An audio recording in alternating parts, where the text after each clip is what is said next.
আসসালামু আলাইকুম প্রিয় দর্শক। আজকে আমরা দেখব ফেসবুকে মনিটাইজেশন সেটআপ কোথায় এবং রিকমেন্ডেশন ঠিক আছে কিনা, মনিটাইজেশন অ্যাক্টিভ আছে কিনা, কি সমস্যার কারণে মনিটাইজেশন হয় না, রিকমেন্ডেশন হয় না, আমরা সেই সেটিংগুলো দেখব ফেসবুকের। তো আমি এখন আমার ফেসবুক অ্যাপসে চলে যাব। এই যে স্ক্রিন দেখতে পাচ্ছেন আপনারা, যে ফেসবুক অ্যাপসটা এটাতে আমি চলে যাব। এখন ক্লিক করলে আমার যে ফেসবুকটা আছে এটা ওপেন হয়ে গেল।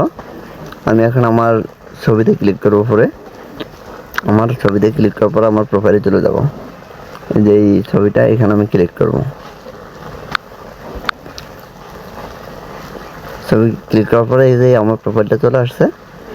এখন আমি আমার প্রফেশনাল ড্যাশবোর্ড যেটা আছে লেখা উপরে প্রফেশনাল ড্যাশবোর্ড, আমি এখানে চলে যাব। প্রফেশনাল ড্যাশবোর্ড এখানে ক্লিক করব। ক্লিক করার পরে আমার সমস্ত ডিটেলস চলে আসছে। এই যে এখানে লেখা আসছে যে ইনসাইড, এই যে ইনসাইড চলে আসছে যে আমি 28 দিনে আমার যেই ভিউটা আসছে 28 দিনেরটা এখানে দেখাচ্ছে যে গেট জব ইউ হ্যাড 6755, মানে 28 দিনে আমার 6755 ভিউ হয়েছে। তো এখানে আমার অ্যাপ্রক্সিমেট আর্নিং 0 আর এঙ্গেজমেন্ট হচ্ছে 736 আর নেট ফলোয়ার্স 100 আছে, কিন্তু নতুন ফলোয়ার্স এখনো 28 দিনের মধ্যে হয়নি, যার জন্য 0। তো ঠিক আছে, সব কিছু ঠিক আছে ফ্রেন্ড। এখন আমি আমার প্রোফাইলে চলে যাবো। উপরে যে নামটা লেখা আছে আমার এমডি ফয়সাল আহমেদ, এখানে আমি ক্লিক করব। এখানে ক্লিক করার পরে নিচে লেখা আসছে যে মনিটাইজেশন আর হচ্ছে এই মনিটাইজেশন আর হচ্ছে প্রোফাইল রিকমেন্ডেশন, এই দুইটা মেইন জিনিস।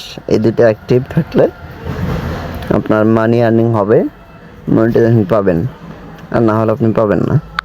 এই দুইটার ভিতরে ক্লিক করব। ক্লিক করার পরে এই যে দেখছেন বিস্কুট আকার, এটা থাকলে আপনি বুঝতে পারবেন যে আপনার মনিটাইজেশন ঠিক আছে, মানে এই যে your profile is active and earning fine, কোনো সমস্যা নাই, ঠিক আছে। হ্যাঁ, তারপরে আমরা যেটা দেখব, আবার ব্যাকে চলে যাব, ব্যাক বাটনে ক্লিক করব। ক্লিক করার পর প্রোফাইল রিকমেন্ডেশন এখানে ক্লিক করব। প্রোফাইল রিকমেন্ডেশন ক্লিক করার পরে এই যে এটা স্টার দেওয়া থাকবে, স্টার যদি না দেওয়া থাকে তাহলে এখানে লেখা থাকবে যে রিকমেন্ডেশন সাসপেন্ডেড। তো আমার প্রোফাইল ঠিক আছে, রিকমেন্ডেশন ঠিক আছে, হ্যাঁ, এই জন্য আমার স্টার দেখাচ্ছে। ফাইন, সব ঠিক আছে। নিচে চলে আসবো আমরা আপনার পেজ প্রোফাইল স্ট্যাটাস। এখানে যাদের পেজ থাকবে তাদের লেখা আসবে পেজ স্ট্যাটাস। আমার প্রোফাইল, যার জন্য লেখা আসবে প্রোফাইল স্ট্যাটাস। তো প্রোফাইল স্ট্যাটাসে ক্লিক করব।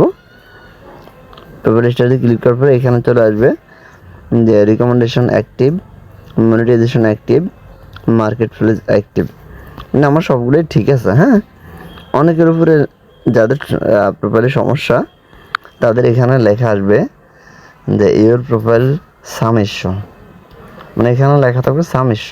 তো যাদের সমস্যা তাদের এখানে সামেস্য থাকে। এটা আবার রিমুভ করারও সিস্টেম আছে, নেক্সট ভিডিওতে এটা আমি রিমুভ করার ভিডিও নিয়ে আসবো। তো আমার এখন সমস্যা নাই, যার জন্য সব কিছু ঠিক আছে। এখন নিচে আছে কি হিস্টোরি। হিস্টোরিতে ক্লিক করলে আপনার গ্রাফিক ভায়োলেন্স, যে আপনার গ্রাফিক ভায়োলেন্সটা, এখানে যদি কোনো ভায়োলেন্স থাকে তাহলে সেখানে চলে আসবে। তো আমার এখানে নাই, একটা ভিডিও আছে, এটা আমি সরিয়ে ফেলছি অবশ্য, যার জন্য আমার সমস্যা নাই। এটা এখনও তারা নেয় নাই, তবে আমি এটা রিপোর্টের মাধ্যমে সরিয়ে ফেলছি। এই এখন আপনি দেখতে পারেন যে আসলে রুলসটা কি আছে। এই যে সি রুলস, আপনি রুলসে গিয়ে দেখতে পারেন।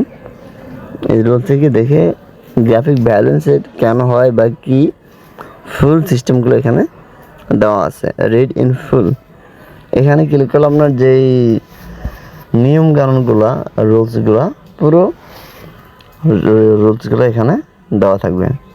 Violent and graphic content. এখানে কী কী কারণে ভায়োলেন্ট হয়, কী কী কারণে সাম ইস্যুগুলো হয়, সব কিছু দেওয়া আছে। তো আপনারা একটু ভালো করে কী করবেন, পড়ে নেবেন। পড়ে নিলে সমস্যাটা হবে না, আপনারা জানতে পারবেন রুলসগুলো।